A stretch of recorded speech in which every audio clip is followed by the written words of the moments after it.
ሌላ አስተሳሰብ እንደገና ወደ ልቅነት የሚጣራ አስተሳሰብ መጣ። ምንም ይል የሰው ልጅ በጣም የሚወዳቸው ነገሮች ሀብት ንብረትና ምንድነው አሉ? ሴትን ነው የሚወደው፣ ሚስቱን ነው የሚወደው። የሰው ልጅ ሚዛን መጠበቅ አይችልም። የሆነን ችግር ለመፍታት ጫፍ ይሄዳል። የሥነ ምግባር ጉድለቱን ለመፍታት ማይ የሚባለው መሪ፣ የሃይማኖት መሪ ምንድነው ያደረገው? እንደውም መገናኘት አያስፈልግም ብሎ ሌላ ጫፍ ያለ።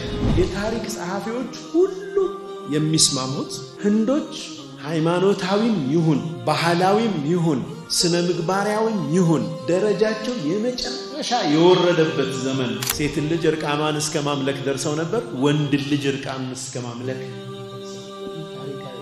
የሰው ልጅ የአእምሮ ዝቅጠት እዚህ ደረጃ ደርሰው ነበር ማለት ነው። ጭሰኛውን እያስገበሩ ይኖራሉ አይደል? የዓለምም ላይ የነበረ የጨለማነት ዘመን እስላም መጥቶ እንዴት የሰው ልጅ እኩል እንዳደረገው ኢብራሂም ምን አለ ሲመልስ አያይ ጭቆናት ጫፍ መጨቆናቸውን እንኳን እንዳይናገሩ አድርጋቸው የጨቆናቸው። ምክንያቱም መጽሐፋቸው ላይ በተደጋጋሚ ዒባደተል አውሳን ጣዖት አምልኮትን በከፍተኛ ደረጃ ሲያወግዝ የሚታየው ያ ነገር በአይሁድ ማህበረሰብ ውስጥ የተስፋፋ ስለሆነ ነው ይላሉ። ነቢዩ ዓለይሂ ሰላቱ ወሰላም ከመላካቸው በፊት የሰው ልጅ የነበረበት ሁኔታ የአላህ እርግማንን የሚያስወርድ እጅግ ጨለማ ውስጥ ሁሉንም አይነት ግፎች ይፈጽም እንደነበር የሚያሳይ ነው።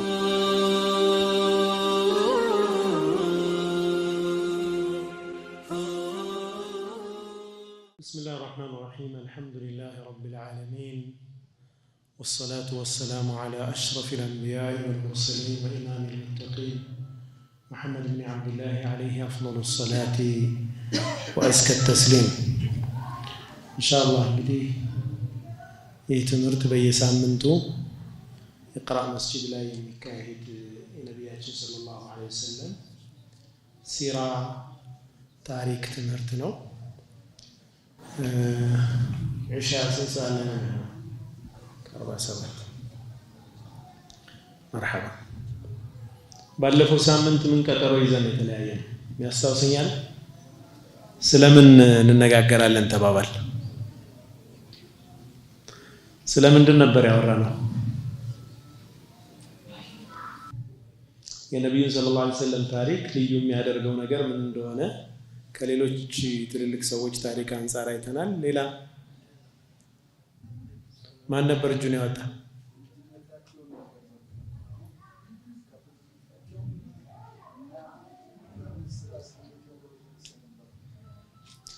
የታሪካቸው ሙሉ እንደሚታወቅ ከውልደት ጀምሮ እስከ ህልፈታቸው ድረስ ያለው ሙሉ ታሪካቸው እንደሚታወቅ ምሉእነቱን አይተናል። ሌላም ያስታውሰኛል? ናም የረሱል ታሪክ አለይሂ ሰላቱ ወሰላም ለአርአያነት ብቸኛ ሞዴል ብቸኛ ተምሳሌት እንደሆነና ሌሎች ታሪኮች በሙሉ ግድፈት፣ ጉድለት፣ የመረጃ እጥረት እንዳለባቸው እንደማይታወቁ የነቢያቶችንም ጨምሮ ዝርዝር ታሪክ እንደማናቅ የተወሰነ የህይወታቸውን ክፍል ብቻ እንደምናቅና የነብዩ ሰለላሁ ዐለይሂ ወሰለም ግን ምን እንደሆነ ዝርዝር ታሪካቸውን እንደምናቅ አይተናል። አንድ በጣም መሰረታዊ ነገር አለ የሚያስታውሰኝ ነው። የሲራ ምንጮችን አይተናል። ቁርአን፣ ሐዲስ ኪታቦች፣ የሲራ መጋዚዎች፣ የዘመቻ ኪታቦች፣ የእስልምና ታሪክ መጽሐፍት እነዚህ ሁሉ ምንጮቻችን ናቸው ብለናል። አንድ በጣም ወሳኝ ነገር የሚያስታውሰኝ ማን ነው?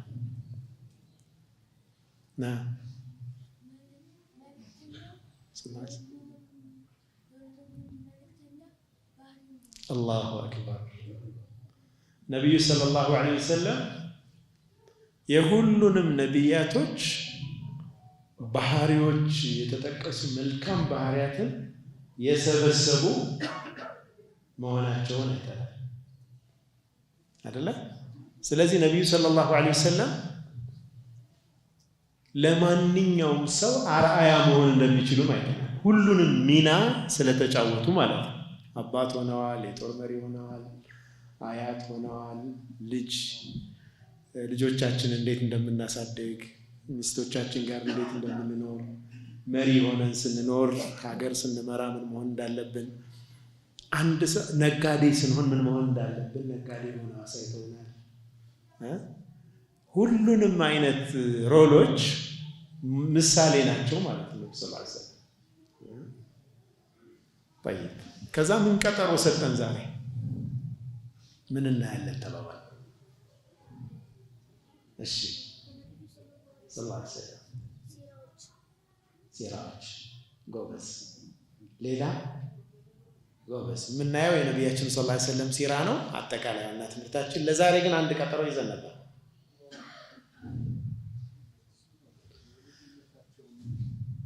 ከዛ በፊት ከልጅነታቸው በፊት የዓለም ሁኔታ ከነቢዩ ሰለላሁ ዐለይሂ ወሰለም ውልደት በፊት የነበረውን እናያለን ብለናል። ጀዛከላሁ ኸይር። ዓለም ምን አይነት ሁኔታ ላይ ነበረች? ከነቢዩ ሰለላሁ ዐለይሂ ወሰለም በፊት የነበረውን ዘመን በደንብ ስናየው ነቢዩ ሰለላሁ ዐለይሂ ወሰለም ምን እንደቀየሩ ይገባናል ማለት ነው። የተቀየረውን መጀመሪያ የነበረውን ማወቅ አለብን አይደል? ዓለም ምን አይነት ሁኔታ ላይ ነበረች? ዓለም ላይ ነቢዩ ሰለላሁ ዐለይሂ ወሰለም እንደ አውሮፓ አቆጣጠር 6ኛው ክፍለ ዘመን ላይ ነው የተላኩት። ነቢዩ ነው የተላኩት። በ670 ነው እንግዲህ ነቢይ የሆኑት። በዛ ወቅት ሁለት ትልልቅ ግዛቶች ነበሩ። ሁለት ንግስናዎች ነበሩ ዓለም ላይ። ልክ አሁን አሜሪካ፣ ራሽያ፣ ቻይና እንደምንለው ግዙፍ የሆኑ ነገስታት ነበሩ። ያሁኑ የእጅ አዙር ግዛት ነው ያለው። ዳይሬክት ወረራ እስራኤል ውስጥ እስራኤል በፍልስጤሞች ላይ የምታደርገው እንጂ ዳይሬክት ወረራ የለም ዓለም ላይ። ኢኮኖሚያዊ፣ ፖለቲካዊ፣ ሌላ አይነት ወረራዎች ናቸው። የዛኔ ግን እነዚህ ሁለት ዓለምን ተካፍለው የሚመሩ አብዛኛውን የዓለም ክፍል ለሁለት ተካፍለው የሚመሩ ሁለት ነገስታቶች ነበሩ። እነዚህ አንደኛው ሮማን ኤምፓየር የሚባለው የሮማውያን ግዛት የሚባለው ነው። ሁለተኛው ፐርሺያን ኤምፓየር የሚባለው የፋርስ ግዛት የሚባል ነበረ ነብዩ ሰለላሁ ዐለይሂ ወሰለም ከመምጣታቸው በፊት። የሮማ ኤምፓየር ማንን ይይዛል? ወይም ቤዛንታይን ኤምፓየር በመባል የሚታወቀው ማለት ነው። ግሪክ የምትባለውን ሀገር፣ ኤዥያን አጠቃላይ፣ ሶሪያንና ፍልስጤንን፣ ሻምን፣ ግብፅን፣ ምስራቅ አፍሪካን በሙሉ ያካለለ ግዛት ነበራቸው ሮማውያን። ግብጾችንም አንቀጥቅጠው የገዙ ናቸው። እነኚህን ሀገራት ሁሉ በጣም ከባድ የሆነ አገዛዝ የነበራቸው፣ ዙልም በከፍተኛ ደረጃ የተስፋፋበት፣ የሰው ልጅ እንደ ሰው የማይከበርበት፣ በእነሱ ግዛት ስር ያለን ሰው በግፍ ይገዙ የነበረበት አገዛዝ ነው። ከባድ ግብር መጣል መለያቸው ነበር። የሚገዟቸውን ሀገራት ከፍተኛ ግብር ይጥሉባቸዋል። ሰዎች ለመኖር ትንፋሽ እስኪያጥራቸው ድረስ ጭቆና ይፈጽሙ ነበር። ያ ብቻ አይደለም፣ አጠቃላይ ህይወታቸው በጭፈራና በፋሕሻ የተሞላ ሀያት ነበር የሚኖሩት። ግብፅ ሃይማኖታዊም እንደገና የሃይማኖትም ፍትጊያ ነበር። ግብፅ ውስጥ የክርስትና ሃይማኖት፣ የተለያዩ አይነት አመለካከቶች እርስ በርስ የሚላተሙበትና የተለያዩ አስተሳሰቦች የሚፋጩባት ሀገር ነበረች። የኛም ሐበሻ ክርስትናን በዋነኝነት የምትወስደው ከግብጽ ከአሌክሳንድሪያ ስለነበር ያው ጣፋንታውም አላት ማለት የኒቂያ ጉባኤ በኋላ የተወሰኑ ውሳኔዎችን የማክበር ግዴታም ነበረባት። ይሄ ሰፊ ታሪክ ነው፣ ሌላ ጊዜ ሊታይ የሚችል ነው። ሶሪያ በሮማውያን ስር በነበረችበት የነበረው ሁኔታዋ የባርነት ነበር። ሰዎች እንደ ጉድ ይሸጡ ነበር። የደይን ብዛት በግብርም በተለያየ መንገድ ሰዎች ላይ ደይን እየበዛ ወንድ ልጆቻቸውን እስከ መሸጥ ድረስ ይደርሱ ነበር አባቶች። የዙልሙ ጫፍ ማለት ነው። የዙልሙ ጫፍ እዚህ የደረሰ ነበር። በጣም የሚገርመው የሮማውያን ማህበረሰብ እርስ በርስ የሚጋጭ አስተሳሰብ ላይ ነው የተመሰረተው። ተናቆብ አለበት፣ እርስ በርስ ይጋጫል። በአንድ በኩል ሃይማኖተኛ ነን ይላሉ። የሃይማኖት ጫፍ ደርሰናል ብለው ባህታዊነት ደረጃ ደርሰው የሚታዩበት ሁኔታ አለ። ዓለም በቃኝ የሚል አይነት አመለካከት ተስፋፍቶ ይታያል። በሌላ በኩል ደግሞ ከፍተኛ የሆነ ፋሕሻ ደግሞ ተስፋፍቶ ይታያል። እንደ ሃይማኖትና ፋሕሻ በጣም የሚጋጭ ነገር ነው። አንድ ሰው ሃይማኖተኛ ከሆነ የዓለም በቃኝ ካለ ከእንደዚህ አይነት ጸያፍ ነገር ይርቃል ተብሎ ነው የሚጠበቀው። ግን ያ አይነት አስተሳሰብ አለን ይላሉ። እንደገና ደግሞ ከሴቶች ጋር ባላቸው ግንኙነት አጠቃላይ ሀያታቸው ደግሞ በፋሕሻ የተሞላ በድሎትና በመንደላቀቅ ላይ የተመሰረተ ሆኖ እናገኘዋለን። ያን ደግሞ ከየት ነው የሚያመጡት? ከሚገዟቸው ግዛቶች በግፍ በሚሰበስቡት ሀብት በጣም የተንደላቀቀና እንደውም ጸያፍነቱ ልክ ያጣ ደረጃ ይኖራሉ ማለት ነው። አንዳንድ ጊዜ የሰው ልጅ ገንዘብ ሲሞላለት ሁሉ ነገር ሲመቻችለት ጥሩ የሚላቸውን ነገሮች ሁሉ አድርጎ አረካይልና ዑንፍ ውስጥ ይገባል። ኃይል ያለው ፍልሚያ ያዘጋጁ ነበር። ወደ 80,000 ሰው የሚገኝበት የሚጠጋ ሰው የሚይዝ ቲያትር ነበራቸው። ደረጃ ያለው ሆኖ አሁንም ድረስ ቱርክ የሄዳችሁ ወንድሞች ካላችሁ ይጎበኛል። ይሄ ቦታ ደረጃ ያለው ሆኖ ክብ ነው። እዛ መሀል ላይ ባሪያዎች እርስ በርስ እንዲፋለሙ ያደርጓቸዋል። ከእንስሳ ጋር እንዲፋለሙ ያደርጓቸዋል። የሚዝናኑት በሚፈስ ደም ነው። እዛ ውስጥ የገቡ ተፋላሚዎች አንዱ አንዱን ካልገደለ መውጣት አይችልም። በዚህ ነው ሪክሬት የሚያደርጉት የሚዝናኑት። መዝናኛቸው ዑንፍ በቃ ኃይለኛ የሆነ ነገር በመመልከት ራሳቸውን ለማዝናናት የሚሞክሩበት ይሄ ሰቃፋ ካልቸር ነበር፣ ባህል ነበራቸው ማለት ነው። ቅጣቶቻቸው በጣም ዘግናኝም ነበሩ። አንድ ሰው አጥፍቶ በሚቀጣበት ጊዜ ኢሰብአዊ በሆነ መንገድ ነው የሚቀጡት። በሰው ልጅ ታሪክ ያለፉ አሉ። ለምሳሌ አንድን ሰው ሲቀጡት በ4 ፈረስ 2 እጁን 2 ፈረሶች 2 እግሩን 2 ፈረሶች ላይ አስረው 4ቱም በፍጥነት እንዲሄዱ በማድረግ ሰውየውን በጣጥሶ መጣል ማለት ነው።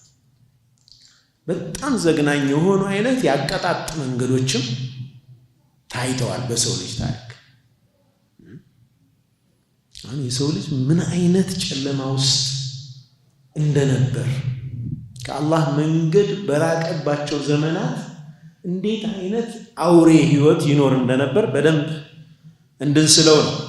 ግልጽ ነው አይደለም አባባሌ? ወደ ነብዩ ሰለላሁ ዐለይሂ ወሰለም ታሪክ ስንመጣ በደንብ ስለሚጠቅመን ማለት ነው።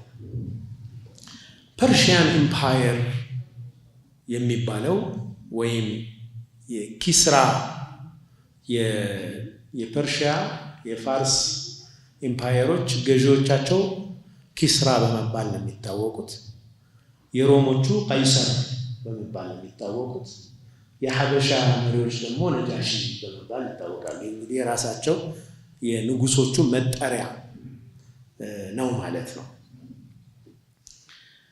ከሮማን ኤምፓየር ትሰፋለች። ፐርሺያን ኤምፓየር በጣም ሰፊ ግዛት የያዘች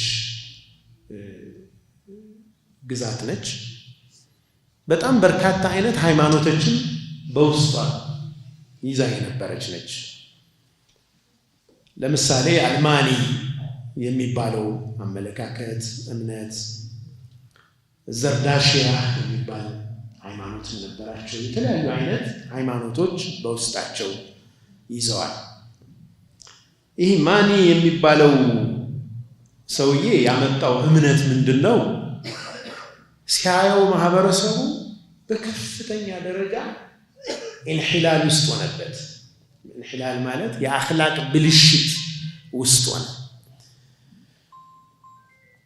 ይህንን የሥነ ምግባር ግድፈት በተለይ ከጾታ ጋር የተገናኘ ልቅነትን ማጥፋት የሚቻለው ወንድ ከሴት ጋር፣ ሴት ከወንድ ጋር ፈጽሞ ባለመገናኘት ነው። ቀጥዕ ነስል ያስፈልጋል። ዘርን መቁረጥ ያስፈልጋል። ምንም አይነት ግንኙነት መኖር የለበትም ብሎ ይህንን አቋም ወሰደ። ይህንን እምነት ይዞ ተነሳ። በወቅቱ የነበረው ንጉስ ባህራም የሚባል ንጉስ በ6ኛው ክፍለ ዘመን አልተመቸውም ያስተሳሰብ። ምክንያቱም ንጉሳውያን ደግሞ እንደፈለጉ መሆን ነው የሚፈልጉትና አንተ የሰው ዘርን በሙሉ ዘሩን መቁረጥ አለበት ብለህ የሰው ልጅ በሙሉ ልታጠፋ ተነስተሃል፣ መጀመሪያ አንተ ነው መጥፋት ያለበት ብሎ እሱን ገደለው። ባህራም እሱን ገሎ እህቱን የራሱን እህት አግብቶ ኖሯል። ሐታ የዘር እንትን እንኳን የላቸውም። ቅርበት ልጅ እህት ምናምን የሚባል ነገር አልነበረም። ልቅነታቸው እዛ ድረስ ነበር። ከሱ በፊት የነበረው 5ኛው ክፍለ ዘመን ላይ የነበረው ንጉሳቸው የዝደጀር የሚባል ንጉስ ነበራቸውና ሴት ልጁን አግብቷል። ሐውለ ወላ ቁወተ ኢላ ቢላህ። ሴት ልጁን አግብቶ መጨረሻ ላይ እሷንም ገሏት። በዚህ መልኩ አሳልፏል። ይሄ ምን አይነት የባሃኢም የእንስሳ ኑሮ ይኖሩ እንደነበር የሚያሳይ ነው። ኢንሂላሉን ያ የሥነ ምግባር ግድፈቱን ከአኽላቅ መራቁን ካየ በኋላ ማኒ ኢዕቲዛል ያስፈልጋል፣ ሴቶችን መገናኘት አያስፈልግም፣ ወንዶችም ከሴቶች ሴቶችም ከወንዶች መራቅ አለባቸው የሚለውን እምነት ይዞ ከመጣ በኋላና በንጉሱ ከተገደለ በኋላ ሌላ አስተሳሰብ እንደገና ወደ ልቅነት የሚጣራ አስተሳሰብ መጣ። ምንም ይል የሰው ልጅ በጣም የሚወዳቸው ነገሮች ሀብት ንብረትና ምንድነው አሉ? ሴትን ነው የሚወደው፣ ሚስቱን ነው የሚወደው። እነዚህ ሁለት ነገሮች የማህበረሰቡ የጋራ ንብረት መሆን አለባቸው የሚል አመለካከት ከአጽናፍ ተዳረሰ በፐርሺያን ኢምፓየር ውስጥ ማለት ነው። ምን ሆነ ማለት ነው? አንድ ሰው ተነስቶ የሌላን ሰው ሚስት እንደፈለገ ማድረግ የሚችልበት፣ የሌላን ሰው ንብረት እንደፈለገ መዝረፍ የሚችልበት ሁኔታ ተፈጠረ። ኬዮስ ሆነ ማለት ነው። በቃ ታመሰ ሀገሩ ማለት ነው። እንዲህ አይነት ኃይለኛ የሆነው ብቻ የሚኖርባት አይነት ዓለም ፈጠሩ ማለት ነው። ኃይል ያለው ጉልበት ያለው የመቀማት መብት እንዲኖረው፣ የመዝረፍ መብት እንዲኖረው፣ የሰው ሚስትም የመቀማት መብት እንዲኖረው የሚያደርግ አመለካከት እንደገና ተንሰራፋ ማለት ነው። አሁን የሰው ልጅ ሚዛን መጠበቅ አይችልም። የሆነን ችግር ለመፍታት ጫፍ ይሄዳል። የሥነ ምግባር ጉድለቱን ለመፍታት ማይ የሚባለው መሪ፣ የሃይማኖት መሪ ምንድነው ያደረገው? እንደውም መገናኘት አያስፈልግም ብሎ ሌላ ጫፍ ያዘ። ያ ጫፍ ደግሞ ሌላ ነገር ወለደ ማለት ነው። እንደውም ጭራሽ ሁሉም የጋራ ነው ወደሚል ነገር አመጣቸው ማለት ነው። ንጉሶቻቸውን በሚመለከት ንጉሶቻቸው በውርስ ነው የሚተካኩት። ከአምላክ ጋር ግንኙነት አላቸው ተብሎ ይታመናል። የአምላክ የሆነ ነገር እነርሱ ጋር አለ ተብሎ ይታመናል። ስለዚህ ንጉሶቹን በምንም ተአምር መቃወም አይቻልም። ሁሉም የግዛቱ ሀብት የንጉሶቹ ነው። እንደፈለጉ አድርገውት የተረፈውን ነገር ለሕዝቡ ሲሰጡ የመልካምነት መገለጫ ተደርጎ የሚታይላቸው ናቸው። እዚህ ንጉሶቹን ማንም ሰው የሚናገራቸው አይኖርም ማለት ነው። ይህ ሁኔታ በጣም ከባድ ነገር በመፍጠሩ ምክንያት፣ ግብሩም በመጫኑ ምክንያት፣ ንጉሶቹም የሚያደርሱት ጫና ሙዛሪዎች ግብርና ላይ ያሉ ሰዎች ግብርናቸውን ትተው ወደ አምልኮት ቦታ ባህታዊ ወደ መሆን መጡ። መመረጥ ቆመ። ምክንያቱም የተመረጠው ምን ይሆናል? ግብር ይጫንበታል። እዚህ ብናመርትም ስለማይጠቅም ብለው ወደ አምልኮት ቦታዎች ተሰደዱ ማለት ነው። እነኚህ ገበሬዎችንም የሚጠቀሟቸውና የሚፈልጓቸው ከሮማውያን ጋር በሚኖራቸው ጦርነት፣ ሮማውያንና ፋርሳውያን በጣም ከፍተኛ ጦርነት ያካሂዳሉ። ለዚህ ጦርነት ማገዶነት ነው የሚፈልጉት የነበር ህዝብ፣ የሚገዙትን ህዝብ በሙሉ ማለት ነው።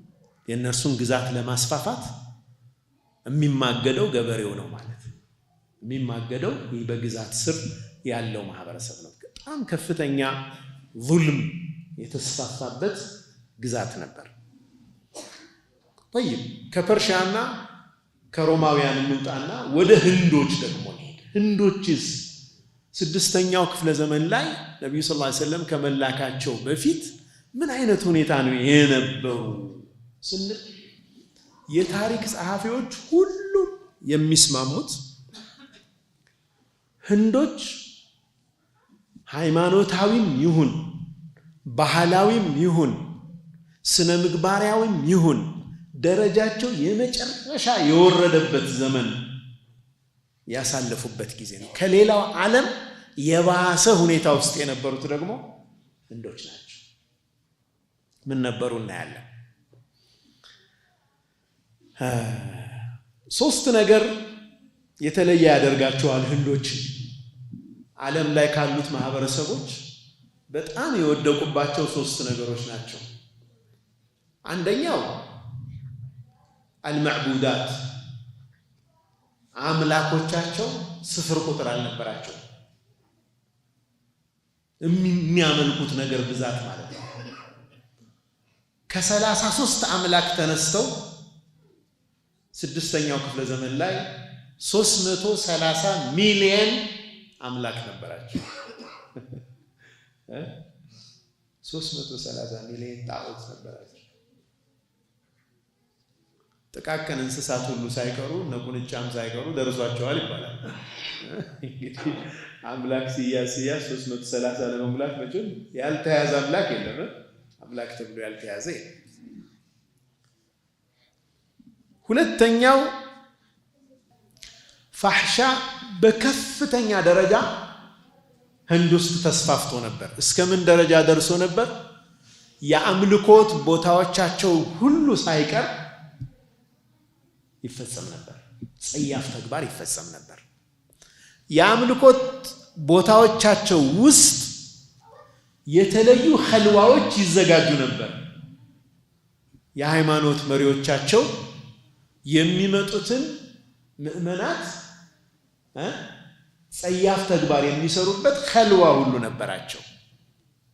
የታሪክ ጸሐፊዎች እንደሚያስቀምጡ የአምልኮት ቦታ ውስጥ የሥነ ምግባር ጉድለቱ እዚህ ደረጃ ከደረሰ ውጭ ላይ ያለውን ነገር ግምቱን ለኛ ነው የሚተው አይደለም። ሃይማኖታዊ የሆነ ቦታ ላይ እንዲህ አይነት ጸያፍ ተግባር የሚፈጸም ከሆነ ውጭ ያለውማ ተነግሮ አያልቅ። እስከምን ደርሰው ነበር? የሚያመልኩት ነገር በጣም ብዙ ነበር። ያው ዛፉ ቅጠሉ አለ፣ ጋራው ሸንተረሩ አለ፣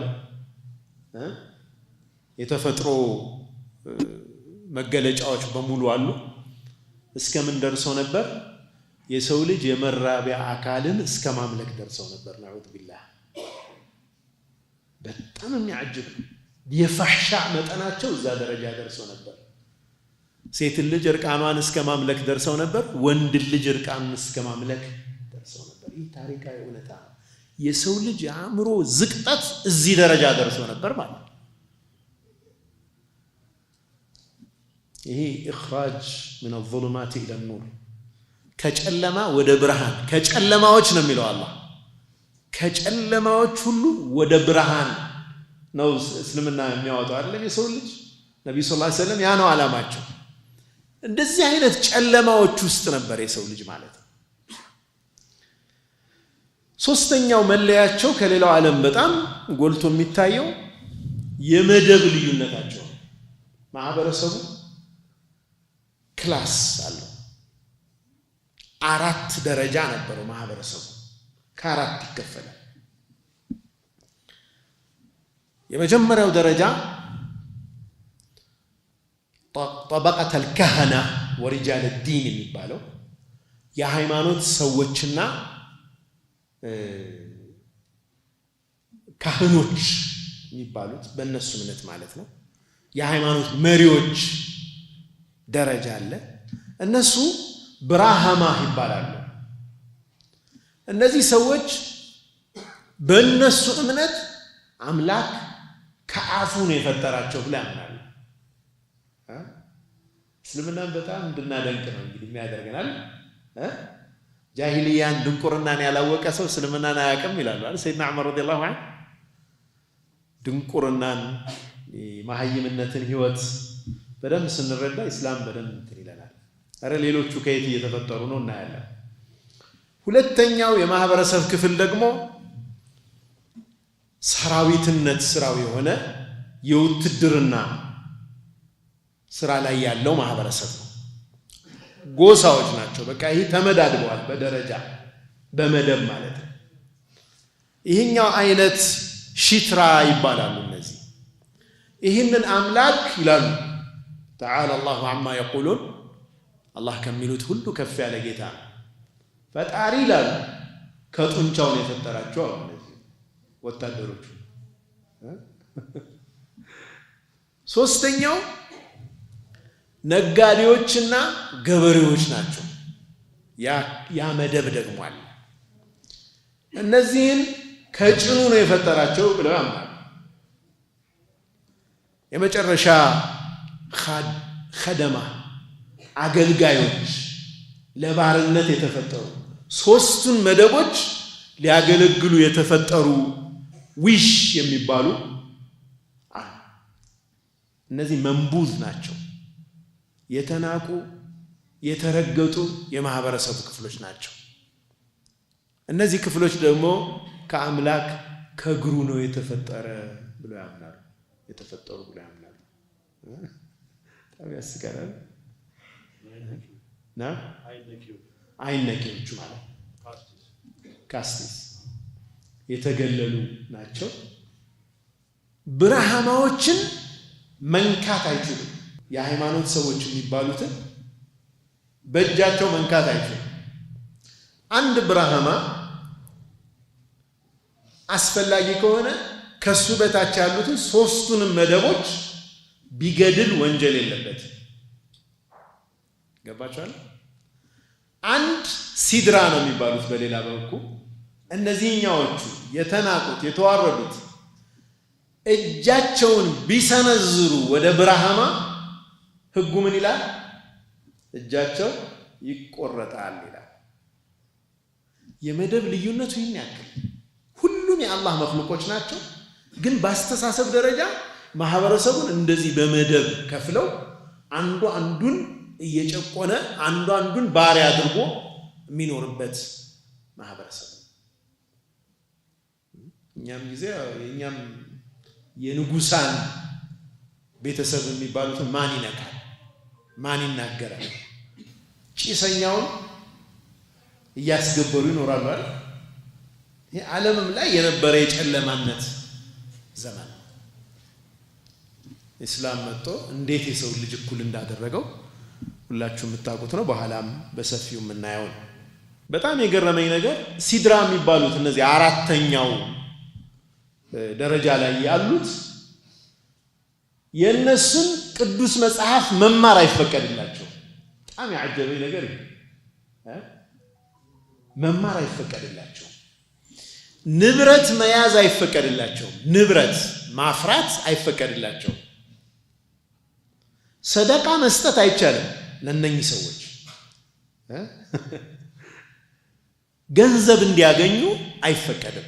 ብርሃማዎቹ ተለይተው ነጥረው እንዳይወጡ ስለሚያደርግ እንዳይመቻቸው ስለሚያደርግ እናንተ ለአገልግሎት ብቻ ነው የተፈጠራችሁት፣ ከአምላክ ተዋብ የምታገኙት ምንዳ የምታገኙት ሶስቱን መደቦች ካገለገላችሁ ብቻና ብቻ ነው ተብለዋል።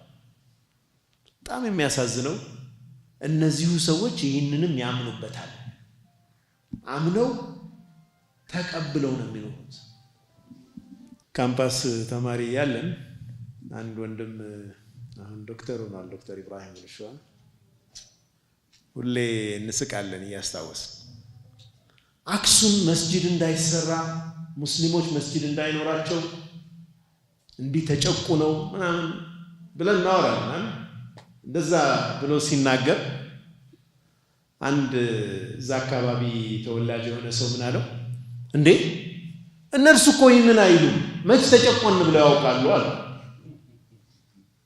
ኢብራሂም ምን አለ ሲመልስለት፣ አያይ የጭቆናችሁ ጫፍ መጨቆናቸውን እንኳን እንዳይናገሩ አድርጋችሁ የጨቆናቸው እዛ ደረጃ ድረስ ነው። ይህንን እንኳን መናገርና ይህንን እንዳይሰማቸው አድርጋችሁ ነው። ይህ እንግዲህ የጭቆናችሁን ልክ ያሳያል ይባላል። ሲድራዎች ይህ ሁሉ ነገር እየደረሰባቸው አምላክ እኛን ሲፈጥረን ሶስቱን መደብ ልናገለግል ነው የተፈጠርን ብለው አምነው በዛ አይነት የጭቆና ጊዜ የጭቆና ሁኔታ ውስጥ ነው የሚኖሩት። በነገራችን ላይ አሁንም ድረስ አለ። አንድ ጓደኛዬ እንዳገር ለትምህርት ወይም ለሌላ ጉዳይ የተወሰነ ጊዜ የሚቀመጥበት ነበርና የዚህ መደብ አባል የሆነች አንዲት ሴት የሆነ ነገር ስጦታ ሰጣትና እንዴት ብላ እንደተደሰተችና ሆኖ አያውቅም። እንደዚህ ተሰጠው አያውቅም። መስጠት ክልክል ስለሆነ ማለት ነው። መስጠት ክልክል ስለሆነ በጣም ነው በቃ አይታ ማታውቀው ነገር ማለት ነው። ወጥቷቸዋል። ሰው በዚህ ደረጃ መደብ ፈጥሮ አንዱ አንዱን እየጨቆነ የሚኖርበት ዘመን ነበር ማለት ነው። ከፐርሺያን ጋር ተያይዞ ፐርሺያ የሚባለው ግዛት አሁን ኢራን የምትባለዋ ሀገር ያለችበት አካባቢ ነው። ሌላ የሚታወቁበት ነገር ዒባደተና ሳት አምላኪዎች ነበሩ። ሮማውያን የክርስትና እምነት ተከታዮች ነን ብለው ግን ከክርስትና ትክክለኛ እምነት ራሳቸውን ያራቁ በሂደት ብዙ ነገሮች የተቀየሩ የመጡባቸው ናቸው። ፐርሺያኖቹ ደግሞ ምንድናቸው? ሳት ነበር የሚያመልኩት። ሳት ከማምለካቸው የተነሳ በሳት ማብሰል ከልክለው ሰው አትክልት ብቻ እየበላ እንዲኖር አድርገውታል። እንዴት አድርገው ደግሞ ስቃይ ሰው በራሱ ላይ እንዴት እንደሚያመጣ ማለት ነው። ወደ ሃይማኖቶች ስንመጣ አይሁዳዊነትን እናገኛለን። ነብዩ ሰለላሁ ዐለይሂ ወሰለም ከመላካቸው በፊት ምድር ላይ ከነበሩት እምነቶች አይሁዳዊነትን እናገኛለን። አይሁዳዊነት መንፈሳዊነት የራቀውና በጣም ወደ ቁሳዊነት የተቃረበ ሆኖ እናገኘዋለን። አይሁድ መሆን ማንኛውም ሰው አይችልም። ሁሉ ዳዕዋ ማድረግም አይቻልም። ማንም ሰው ዝም ብሎ አይሁድ መሆን ስለማይችል ማለት ነው። ከአይሁድ ዝርያ ውጭ የሆነ ሰው አይሁድ መሆን አይችልም። ስለዚህ ራሳቸውን የለውጥ ሐዋርያት አድርገው አያዩ ነበር። ያለውን የማህበረሰብ ችግር ለመቅረፍም ሊንቀሳቀሱ አልነበሩ። እነርሱም ደግሞ በተለያዩ አይነት ሽርክያት የተጠቁ እንደነበሩ የራሳቸው መጽሐፍ ይመሰክራል ብለው የታሪክ ጸሐፊዎች መጽሐፋቸውን ያጣቅሳሉ። ምክንያቱም መጽሐፋቸው ላይ በተደጋጋሚ ዒባደተል አውሳን ጣዖት አምልኮትን በከፍተኛ ደረጃ ሲያወግዝ የሚታየው ያ ነገር በአይሁድ ማህበረሰብ ውስጥ የተስፋፋ ስለሆነ ነው ይላሉ የታሪክ ጸሐፊ። ስለዚህ መለኮታዊ የተባለው መጽሐፍ አለው የተባለው የአይሁድ እምነትም በጊዜ ሂደት ችግር ውስጥ የነበረበት እድሳት የሚያስፈልግበት መታደስ አመለካከቱ በአዲስ እንደገና የአንቢያዎቹ አስተምህሮ እንደ አዲስ ነብይ የሚያስፈልግበት ዘመን ላይ ነው የነበሩት ማለት ነው። ከነብዩ ሰለላሁ ዐለይሂ ወሰለም ዘመን በፊት የነበረው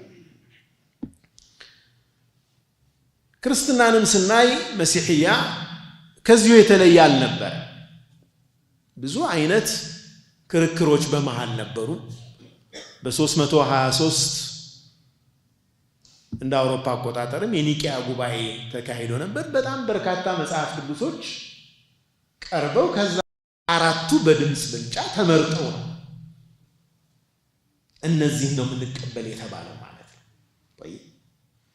ብዙ ጥያቄዎች፣ ብዙ አከራካሪ ጉዳዮች ተነስተዋል። የትሪኒቲ አምላክ አንድም ነው ሶስትም ነው ምን ማለት ነው? ብዙ የሚነሱ ጥያቄዎች አሉ። የኢየሱስ ወይም የዒሳ ማንነት ላይ ብዙ ጥያቄዎች የተነሱበትና እርስ በርስም ከፍተኛ ጦርነት ይካሄድበት የነበረ እስከ ቅርብ ዘመን ድረስ በካቶሊክና በፕሮቴስታንት መካከል የነበረውን የደም መፋሰስ በሌላ እምነት ሆኖ አያውቅም ነው የሚባለው። በጣም ከፍተኛ የሆነ ጦርነት ይካሄድበት የነበረ ነው። ያኔም የነበረው ከዛ የተለየ አልነበረም።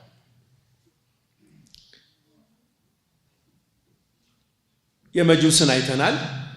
ሌላው በመካከለኛው ኤዥያ ወደ ቻይና አካባቢ የነበረው ደግሞ እንደዚሁም ህንድም አካባቢ የነበረው የቡድሃ እምነትም የዛኔም የነበረ ነው። ያው ጭልጥ ያለ የሽርክ የባዕድ አምልኮት የሆነ እምነት ማለት ነው። ትልልቅ ጣዖታት ይገነባሉ። ህንድ ሂዶ የሚያክሰውም አይታችሁ ከሆነ ምናልባት የሆነ 10 ፎቅ ምናምን ያክል ርዝመት ያለው ትልቅ ጣዖት መንገድ ላይ ልታዩ ትችላላችሁ። እንዲህ እጁን አጣምሮ ምናምን ታያላችሁ ማለት ነው። አደባባይም ላይ በትልቁ ሰው በሚያየው በትልቁ ይሰራል። ይሄ ጣዖት አምላኪነት በተለይ ወደዚህ ወደ መካከለኛው ምስራቅ ወደ ኤዥያ መካከለኛው ኤዥያ አካባቢ በጣም የተስፋፋበት ሁኔታ ነው የነበረው ማለት ነው።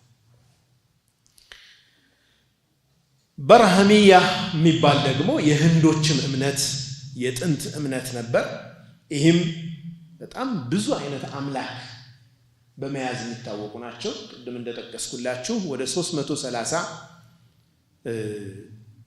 አማልክትን በውስጡ የያዘ ነበር። ነቢዩ ዓለይሂ ሰላቱ ወሰላም ከመላካቸው በፊት የነበረው ባዕድ አምልኮት በጣም የተስፋፋበትና ፋሕሻው የበዛበት ፈሳድ የበዛበት ዙልም የተንሰራፋበት የሰው ልጅ ጨለማዎች ውስጥ የነበረበት አንድ ጨለማ አይደለም ማህበራዊ ጨለማ አመለካከታዊ ጨለማ የሃይማኖት ጨለማ የሃይማኖት የተሳሳተ እምነት ጨለማ የፖለቲካ ጨለማ የአመራር ጨለማ ሁሉም አይነት ጨለማዎች ውስጥ የነበረበት ነው የሰው ልጅ ያንን ነብዩ ሰለላሁ ዐለይሂ ወሰለም ሙስሊም ላይ በተዘገበ ሐዲስ ኢሻራ አድርገዋል ጠቁመዋል ምን ብለዋል ኹጥባ ያደረጉ በአንድ ኹጥባቸው ላይ አላ አዋጅ አሉ ነብዩ ሰለላሁ ዐለይሂ ወሰለም ሰሉ ዐለ ነብይ ሰለላሁ ዐለይሂ ወሰለም ኢነ ረቢ አመረኒ ጌታዬ አዞኛል አን ኡዓሊመኩም ማ ጀሂልቱም እናንተ የማታቁትን ነገር ወይም የተሳሳታችሁትን የማታቁትን ማህይም የሆናችሁባቸውን ጉዳዮች እንዳስተምራችሁ አላህ አዞኛል مما علمني يومي هذا الله ካስተማረኝ ዕውቀት እናንተን እንዳስተምር አላህ አዞኛል كل مال نحلته عبدا حلال الله سبحانه وتعالى ነው ይሄንን የሚለው ባህ ማንኛውም ገንዘብ ለባሪያዬ የሰጠሁት ገንዘብ ለሱ ሐላል ፍቁድ ነው وإني خلقت عبادي حنفاء كلهم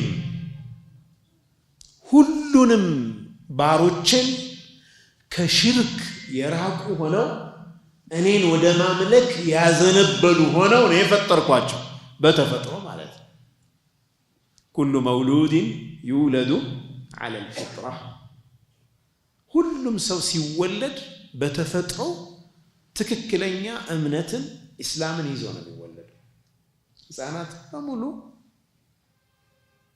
ገና ሲወለዱ አላህን የማምለክ ተፈጥሯዊ ማንነት ይዘው ነው የሚወጡት ولكن أبواه ግን ወላጆቹ ምን ያደርጉታል አንድን ህፃን يهودانه أو ينصرانه أو يمجسانه وكما قال النبي عليه الصلاة والسلام ወይ አይሁድ ሊያደርጉት ይችላሉ ወይ ነሳራ ያደርጉታል ወይ ሳታ አምላክ ያደርጉታል የቤተሰብ የአካባቢ ተጽዕኖ እንጂ አንድ ሰው በተፈጥሮ በራሱ ከዚህ ከአካባቢ ተጽዕኖ ነፃ ቢሆን በተፈጥሮ አለስቱ ቢረቢኩም ውስጧል قالوا بلى ያቺ አዘለ የመሰከራትን ይዟል ተፈጥሯዊ ናት እሷ እዚህ ባሮችን የፈጠርኩት ወደ ሐቅ ወደ እስላም ወደ ተውሂድ ያዘነበሉ ሆነው እኔን ከማጋራት የራቁ ሆነው የፈጠርኳቸው ይላል አላህ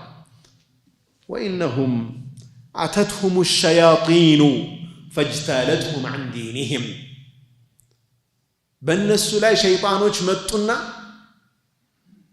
እኔ ከፈጠርኳቸው ንጹህ እምነት አስወጧቸው እንጂ እኔ የሰው ልጅ ስፈጥር ወደ ተውሂድ እኔም ወደ ማምለክ ያዘነበለ ሆኖ ነው የተፈጠረው وحرمت عليهم ما أحللت لهم እነኛ ሸይጣናዊ አስተሳሰቦች እምነቶች እኔ ሐላል ያደረኩላቸውን ነገር ሐራም አደረጉባቸው وأمرتهم أن يشركوا بي ما لم أنزل به سلطانا በሱ ላይ ማስረጃ ያላወረድኩበትን አካል እንዲያጋሩ እንዲያመልኩ አደረጓቸው እንጂ እኔ የሰው ልጅ በሐቅ ላይ የዘነበለ አድርጌ ወደ ሐቅ የዘነበለ ሆኖ ነው የፈጠርኩት ይላል وإن الله نظر إلى أهل الأرض فمقتهم هنا نتو الله سبحانه وتعالى የሰው ልጅ ተመለከተ ወደ ምድር ሰዎች ተመለከተና ረገማቸው የሰው ልጅ የመጨረሻ የወደቀበት ሌቭል ላይ ነው የነበረው ነብዩ ሰለላሁ ዐለይሂ ወሰለም ከመምጣታቸው በፊት ማለት ነው የአንቢያዎች ትምህርት ተረስቶ የሰው ልጅ የተለያየ አይነት ባዕድ አምልኮትና ጨለማ ውስጥ የነበረበት ጊዜ መሆኑን ይህ ሐዲስ ይጠቁማል። ዓረበሁም ወዐጀመሁም አሉ ነብዩ ሰለላሁ ዐለይሂ ወሰለም። ዓረቦቻቸውንም ከዓረቦች ውጭ ያሉትንም አላህ ረገማቸው። ኢላ በቃያ ሚን አህሊል ኪታብ አሉ ነብዩ ሰለላሁ ዐለይሂ ወሰለም። ከመጽሐፍት ባለቤቶች ትንሽ የቀሩ ሰዎች ቢሆኑ እንጂ ሌላው በሙሉ ተረገመ አሉ ነብዩ ሰለላሁ ዐለይሂ ወሰለም። ከአህሊል ኪታቦች ከአይሁዶችና ከክርስቲያኖች ትክክለኛው መንገድ ይዘው የነበሩ ጥቂት ሰዎች ሲቀሩ ሌላው በሙሉ ተረገማሉ ነብዩ ሰለላሁ ዐለይሂ ወሰለም።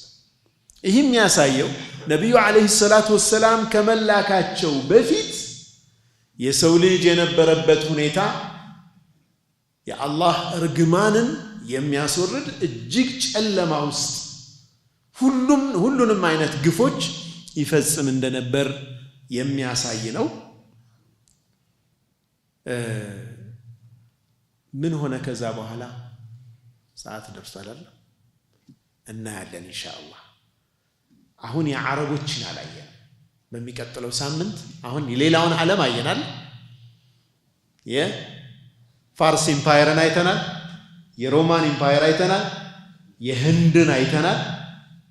ቻይናም ከዛ የተለየ አልነበረችም። ኮንፎሺየስ የሚባል እምነት ነበራቸው። እሱም እንዲሁ ከባዕድ አምልኮት ጋር የተያያዙ እምነቶች ነበሯቸው። ኢራኖችንም አይተናል። ከፐርሺያዎቹ ውስጥ ያው ፐርሺያ ስንል ኢራን ስለሆነ የአይሁዶችን አይተናል። የመሲሒዮችን አይተናል። የቡድሃዎችን አይተናል። ህንዶችም ውስጥ በርሃሚያ የሚባለውንም እምነት ምን አይነት እንደነበር አይተናል። አሁን ዓለም የነበረችበት ሁኔታ ግልጽ ነው አይደለም? በሁሉም መስክ ጨለማ ውስጥ የነበረችበት ሁኔታ ነው። ነብዩ አለይሂ ሰላቱ ወሰላም ከዚህ በኋላ ነው የተወለዱት። ከዛ ግን መጀመሪያ ደግሞ ወደ ዓረቦችን መጣና ዓረቦችስ ምን አይነት ሁኔታ ነው የነበሩ የሚለውን በሚቀጥለው የምናየው ይሆናል። ዓለምን አይተናል። ለብቻ ደግሞ ዓረቦችን እናይና ነብዩ ሰለላሁ ዐለይሂ ወሰለም የተላኩበትን የዓረቦችን ሁኔታ ዝርያዎቻቸውን የነብዩ ሰለላሁ ዐለይሂ ወሰለምን አመጣጥ እናያለን። ከዛ ወደ ውልደታቸው እያል እንሄዳለን ማለት ነው። አላህ ሱብሓነሁ ወተዓላ የእሳቸውን መሐባ አላህ ይስጠን፣ መከተላቸውን አላህ ይስጠን። ከጨለማዎች ሁሉ ወደ ብርሃን ያወጡት ነቢይ አለይሂ ሰላቱ ወሰላም የእሳቸው ኡማ ያደረገን ጌታ ምስጋና ይገባው። ጽናቱን አላህ ይስጠን። በመጨረሻም በፊርደውሰል አዕላ የእሳቸውን ጉርብትና አላህ ይወፍቀን። ወሰለላሁ ወሰለም ወባረከ ዐላ ሰይድና ሙሐመድ وعلى آله وصحبه وسلم. السلام عليكم ورحمة الله وبركاته.